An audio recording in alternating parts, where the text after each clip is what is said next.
Shalom saudara yang terkasih dalam Tuhan Yesus Kristus. Selamat pagi dan selamat datang dalam Renungan Harian Kristen Morning Hope.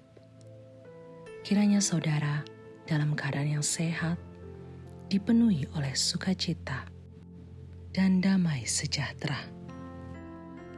Hari ini kita akan merenungkan kebaikan Tuhan dalam hidup kita melalui firman Tuhan, dan kiranya firman Tuhan senantiasa menjadi kekuatan kita dalam memulai dan melakukan segala kegiatan kita di sepanjang hari ini.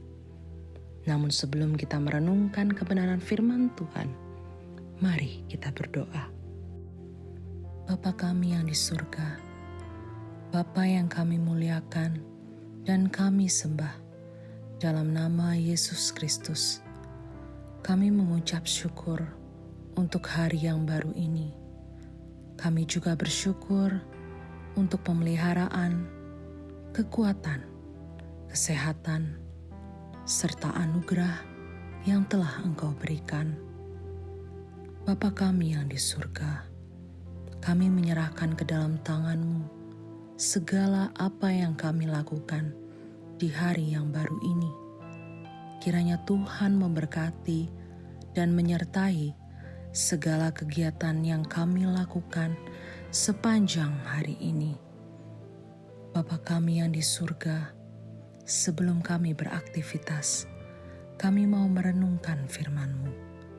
Kiranya Tuhan yang memimpin agar kami semakin mengerti firman-Mu dan juga dapat melakukannya dalam kehidupan kami hari ini. Terima kasih ya Tuhan, kami menyerahkan semuanya ke dalam tangan pengasihan-Mu. Dalam nama Tuhan Yesus Kristus kami berdoa. Amin. Pergumulan hidup tidak saja membentuk sikap dan mengubah kebiasaan, tetapi juga membuka watak yang sudah ada untuk mengungkapkan diri.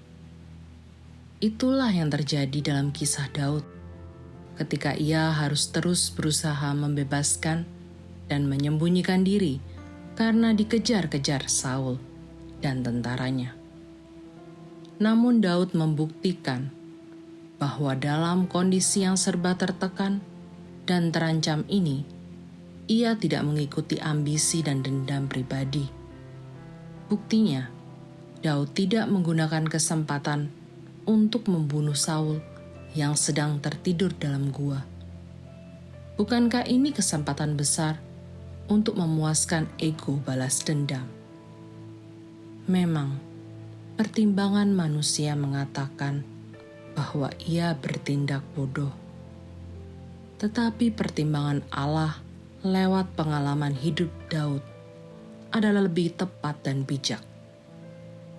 Keyakinan Daud untuk terus berpegang pada prinsip hidup yang benar, yaitu bahwa Tuhanlah yang memberi perlindungan baginya, mengendalikan hidupnya, menerima keluhannya, dan memberikan jalan keluar terhadap permasalahannya. Penyelesaian yang berasal dari pertimbangan diri sendiri bukan menyelesaikan, tetapi justru menimbulkan permasalahan baru. Ketika kita berada dalam kesulitan dan pergumulan yang berat, reaksi spontan kita adalah mengeluh dan putus asa. Bahkan sering pula kita menjadi marah dan kecewa kepada Tuhan. Tetapi hal ini tidak kita temukan dalam diri Daud. Mazmur ini ditulis ketika Daud sedang lari dari Saul dan harus bersembunyi di dalam gua. Saul iri melihat kesuksesan Daud dan ia ingin membunuh Daud. Dalam keadaan yang terjepit, Daud berseru kepada Allah. Dia tidak larut dalam kesedihan dan ketakutan, melainkan berusaha tetap memfokuskan dirinya pada Allah. Ada beberapa hal yang bisa kita teladani dari Daud. Yang pertama, ia berseru kepada Allah dan mempercayakan hidupnya di dalam tangan Allah. Daud mengumpamakan dirinya seperti seekor anak burung elang yang tidak berdaya, yang berlindung di bawah naungan sayap induknya. Dalam situasi demikian, ia beroleh kekuatan baru. Yang kedua, ia memfokuskan perhatiannya pada kemuliaan Allah. Daud mengakui keadaannya yang lemah dan tidak berdaya di tengah-tengah serangan musuh-musuhnya. Tetapi ia tidak membiarkan dirinya dikuasai oleh keadaannya.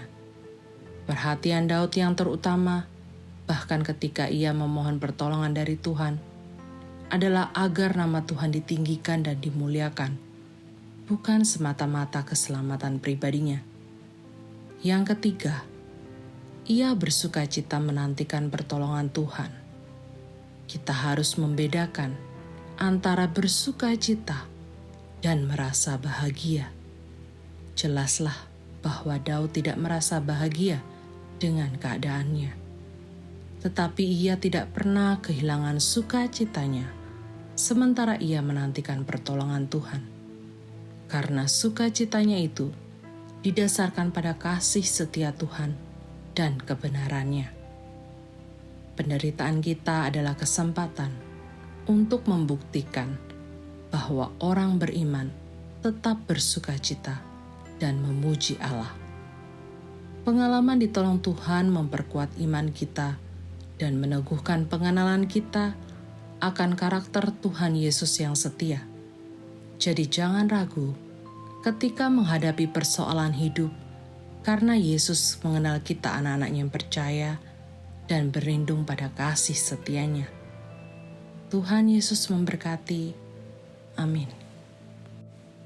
Tuhan Yesus, terima kasih untuk berkat Tuhan yang melimpah dalam hidup kami.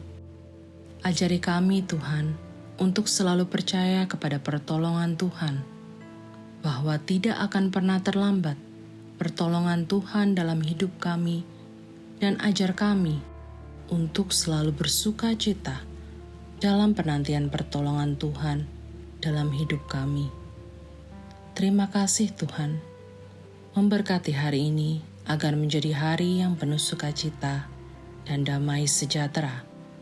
Di dalam nama Tuhan Yesus, kami berdoa kepada Bapa di surga. Amin. Demikian renungan kita pada hari ini. Kiranya sukacita dan damai sejahtera memenuhi kita sepanjang hari. Tuhan Yesus memberkati. Shalom.